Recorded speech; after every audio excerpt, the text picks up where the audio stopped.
नमस्कार दोस्तों, आप पढ़ रहे हैं कक्षा 10वीं एनसीईआरटी गणित, जिसमें आज हम पढ़ेंगे प्रश्नावली 1.2 का प्रश्न क्रमांक दूसरा।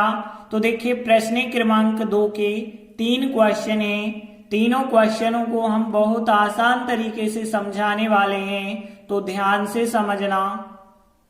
तो देखिए, प्रश्न 2 क्या है, पूर्णांकों की निम्नलिखित युग्म। देखिए, जो 3 सवाल हैं, दो जो संख्याएं दी गई हैं, इन्हीं को कहा गया है पूर्णांकों का युग्म। इन युग्मों के हमें एचसीएफ और एलसीएम ज्ञात करने हैं, जो कि हम उदाहरण के सवालों में ज्ञात करते आ रहे हैं। और फिर बाद में जांच करना है कि दो संख्याओं का गुणनफल बराबर होता है एचसीएफ और एलसीएम के गुणनफल के बराबर। तो देखिए, पहला सवाल लेते हैं 26 और 91। अब देखिए, इनका हमें एचसीएफ ज्ञात करना है। तो एचसीएफ और एलसीएम हम कैसे ज्ञात करते हैं? अभाज्य गुणनखंडों की सहायता से ज्ञात करते हैं। तो यहाँ हमें 26 के और 91 के अभाज्य गुणनखंड ज्ञात करने होंगे। तो देखिए, कुछ हमने अभाज्य संख्याएं बताई थी, उन्हीं की सहायता से अभाज्य गुणनखंड ज्ञात करते हैं। तो देखिए, हम रफ में ज्ञात करते हैं 26 के गुणनखंड। तो देखिए, 26 में लास्ट में 6 है, मतलब 2 का भाग चला जाएगा। 2 का भाग देंगे, 2 एकम 2, 2 3 6, 13 बार।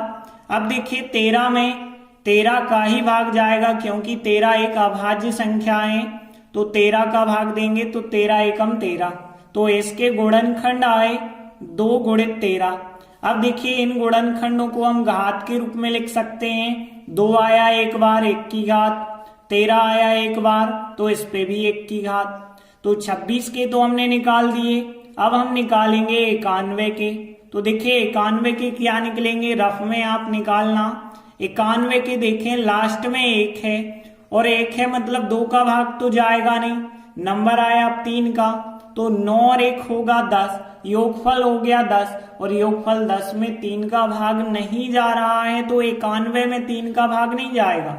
5 की बात करें तो लास्ट में 1 लिखा है, 0 या 5 होता तभी 5 का भाग जा सकता है।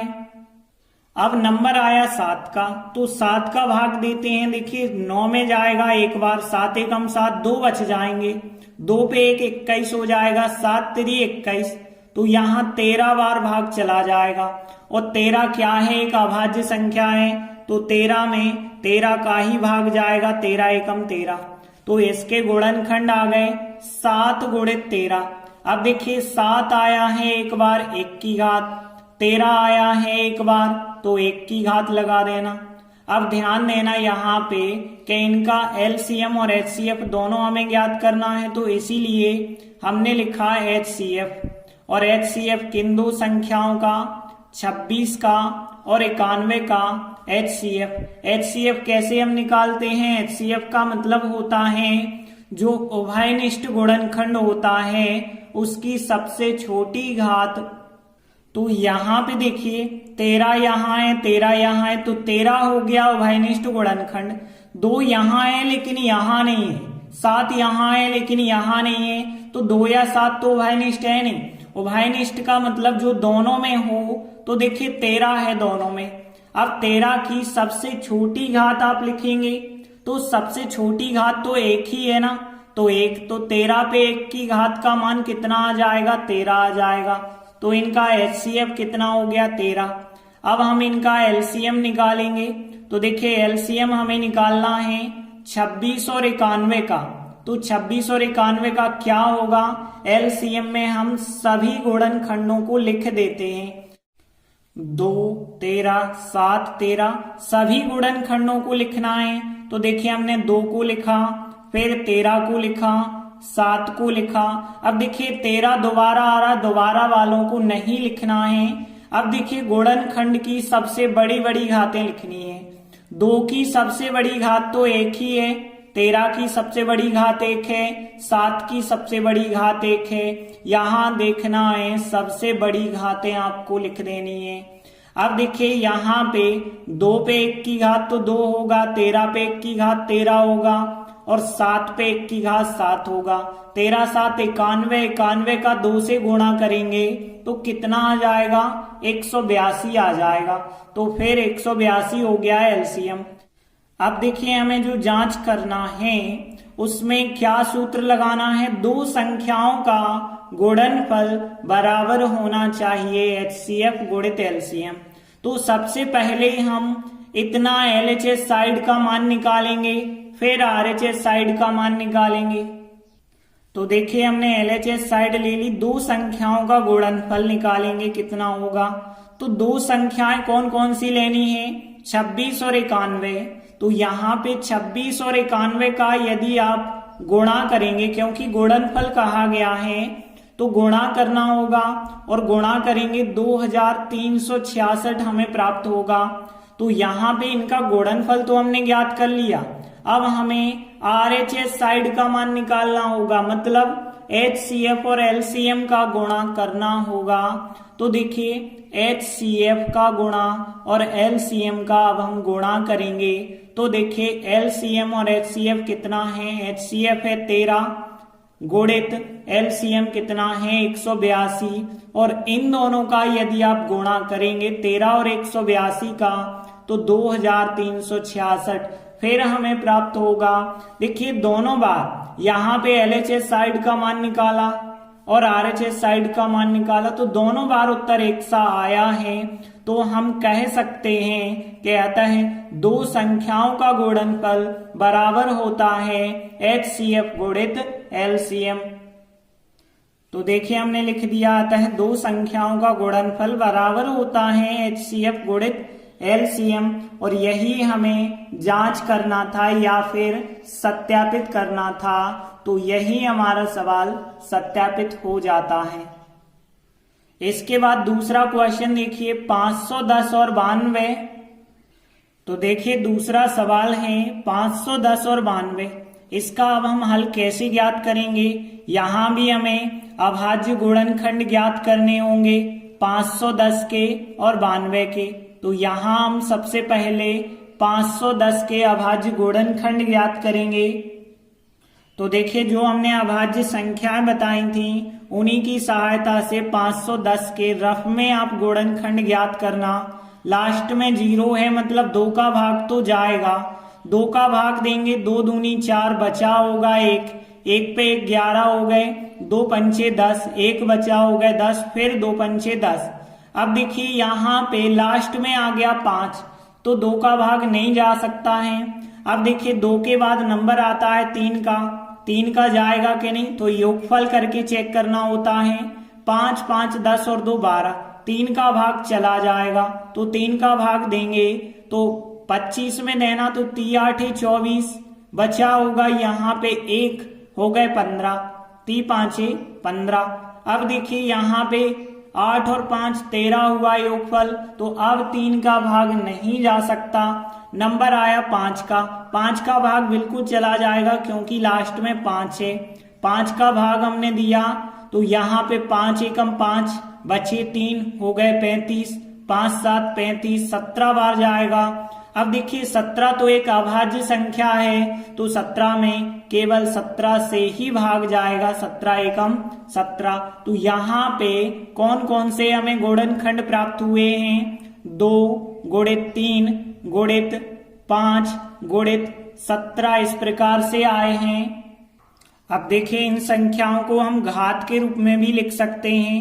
देखिए 2 आया एक बार, 3 आया एक बार, 5 भी आया एक बार और 17 भी आया एक बार, तो सब पे 1 1 की घात लगा दी। अब देखिए आगे की जो संख्या है वो कौन सी थी, वो संख्या थी 92। तो देखिए अब हमें 92 के भी तो गुणनखंड रखने होंगे, तो हम रफ में देखते हैं कि 92 के कौन कौन से गुणनखंड हो सकते हैं। देखिए लास्ट में 2 है मतलब 2 का भाग तो जाएगा, 2 का भाग हम देते हैं तो 2 चौके 8 बचा होगा 1 हो गए 12, 2 6 12। लास्ट में 6 आया, अभी भी 2 का भाग जाता है, 2 दूनी 4, 2 3 6। इसके बाद देखिए 23 आ गया, और 23 हमने यहाँ पे बताया था 23 एक अभाज्य संख्या होती है, तो 23 में तो 23 से ही भाग जाएगा, 23 एकम 23, तो यहाँ पे आया 2 गुणित 2 गुणित 23 आया। अब देखिए यहाँ पे देखें 2 आया 2 बार, तो 2 के ऊपर 2 की घात लगा दो, 23 आया एक बार, तो 23 के ऊपर 1 की घात लगा दें। तो देखिए दोनों संख्याओं के गुणनखंड तो आ गए। अब हम इनका HCF देख लेते हैं। HCF कितने कितने का, 510 का और 92 का HCF। तो HCF क्या होता है, जो उभयनिष्ठ गुणनखंड होता है। तो उभयनिष्ठ कौन सा है, जो यहाँ भी और यहाँ भी, तो 2 यहाँ है 2 यहाँ है, तो केवल 2 है, बाकी 3 यहाँ है 3 यहाँ नहीं है, 5 यहाँ है लेकिन यहाँ नहीं है, 17 यहाँ है यहाँ नहीं है, 23 यहाँ है तो यहाँ नहीं है, तो केवल 2 है उभयनिष्ठ गुणनखंड। अब 2 की सबसे छोटी घात, यहाँ 1 की घात यहाँ 2 की घात, तो सबसे छोटी घात तो 1 हुई ना, 2 पे 1 की घात मतलब 2 का 1 ही बार गुणा करना है, तो केवल 2 आंसर रहेगा। अब हम इनका LCM ज्ञात करेंगे।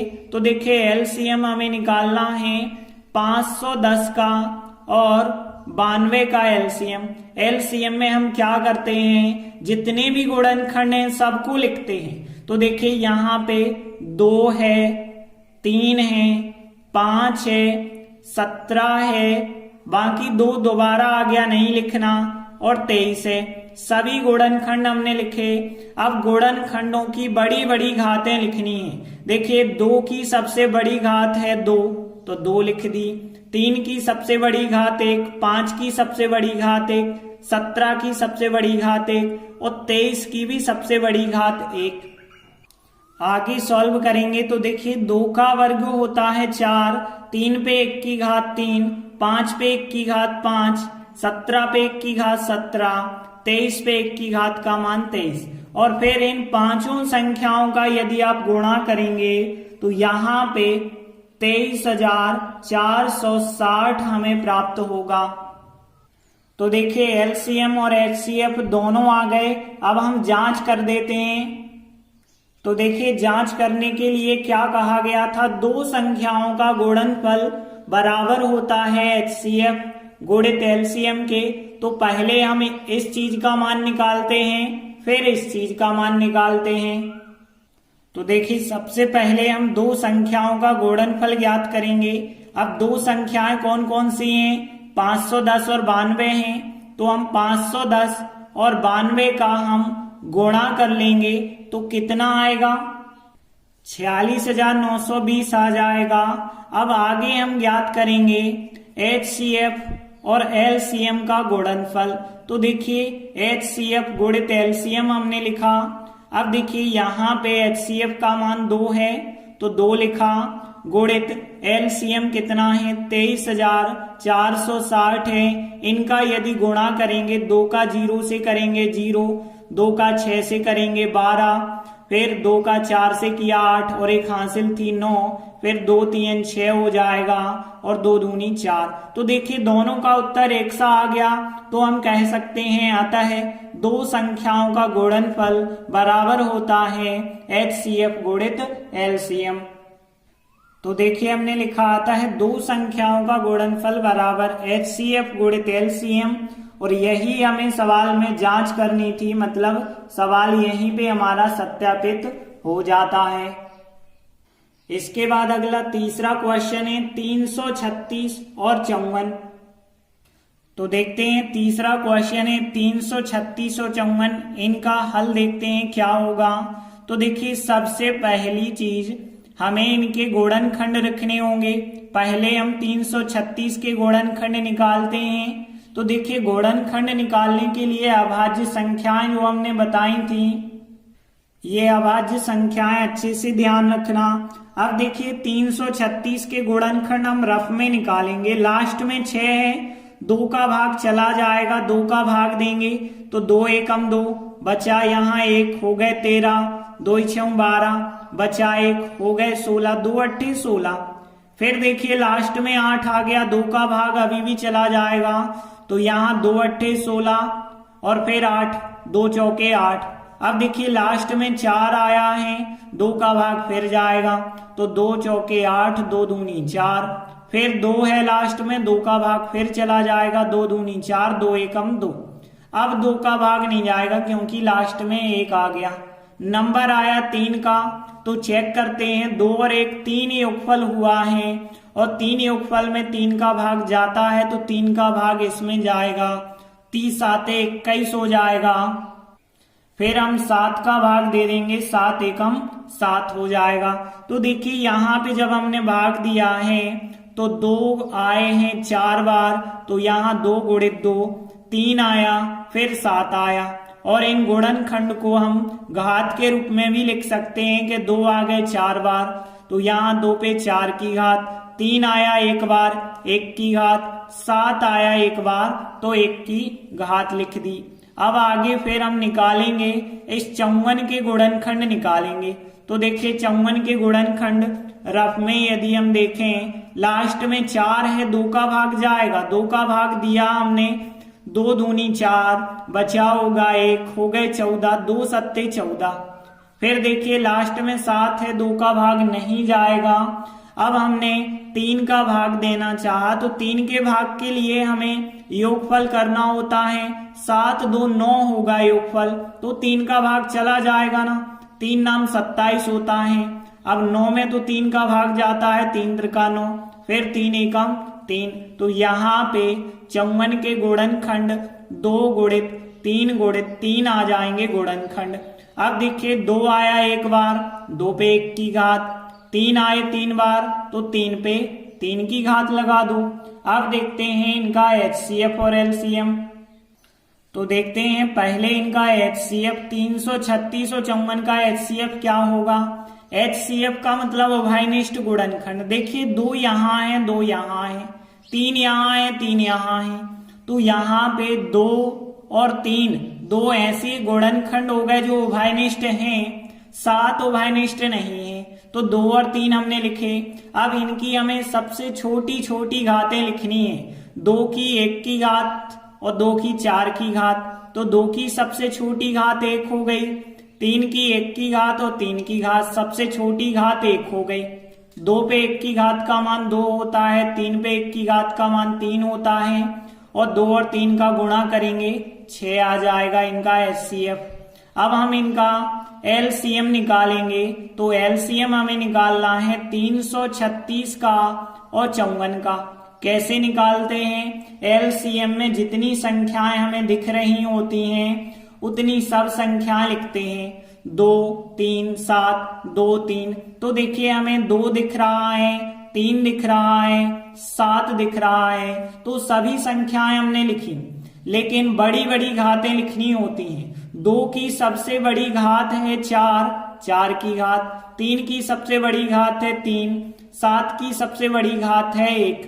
अब देखिए 2 का 4 बार गुणा करेंगे 16 आएगा, 2 दूनी 4 दूनी 8 दूनी 16, 3 का घन करेंगे 3 त्रिका 9 त्रि 27 आ जाएगा, और 7 पे 1 की घात 7 आएगा, और फिर आपको इन तीनों संख्याओं का गुणा करना होगा। जब आप गुणा करेंगे तो 3024 हमें प्राप्त होगा। तो देखिए हमने HCF LCM दोनों ज्ञात कर लिए हैं। अब हमें जांच करना है। अब देखिए जांच करने के लिए क्या फार्मूला है, 2 संख्याओं का गुणनफल बराबर HCF गुणित LCM। पहले हम इस संख्या का मान निकालते हैं, फिर इस संख्या का मान निकालते हैं। तो देखिए सबसे पहले हम दोनों संख्याओं का गुणनफल ज्ञात करेंगे, मतलब 336 और 54, इन दोनों का गुणनफल हमें ज्ञात करना होगा। तो देखिए गुणा करते तो सबसे बन जाता है 18,144 आएगा इनका गुणनफल। तो गुणनफल तो हमने ज्ञात कर दिया। अब हम ज्ञात करेंगे HCF गुणित LCM ज्ञात करेंगे। तो कैसे ज्ञात होगा, HCF का मान है 6 गुणित LCM का मान कितना है 3024 है। देखिए जब हम इनका गुणा करेंगे तब भी बिल्कुल हमें यही संख्या 18,144 ही प्राप्त होगी। तो देखिए यहाँ पे 2 संख्याओं का गुणनफल और HCF और LCM का गुणनफल बिल्कुल एक सा आया है, तो हम कह सकते हैं अतः दो संख्याओं का गुणनफल बराबर होता है HCF गुणित LCM के। तो देखिए हमने लिखा आता है दो संख्याओं का गुणनफल बराबर होता है HCF गुणित LCM के, और यही हमें जांच करनी थी, मतलब यहीं पे हमारा सवाल सत्यापित हो जाता है। तो इस प्रकार से इसका तीसरा प्रश्न भी कंप्लीट हुआ। तो आज हमने प्रश्न 2 के तीनों सवाल कंप्लीट कर लिए हैं। हम आशा करते हैं कि तीनों क्वेश्चन आपको अच्छे से समझ आ गए होंगे, खासकर जांच जो है वो भी आपको अच्छे से समझ आ गई होगी। फिर भी कोई समस्या है तो आप हमें कमेंट करके जरूर बताएं। धन्यवाद।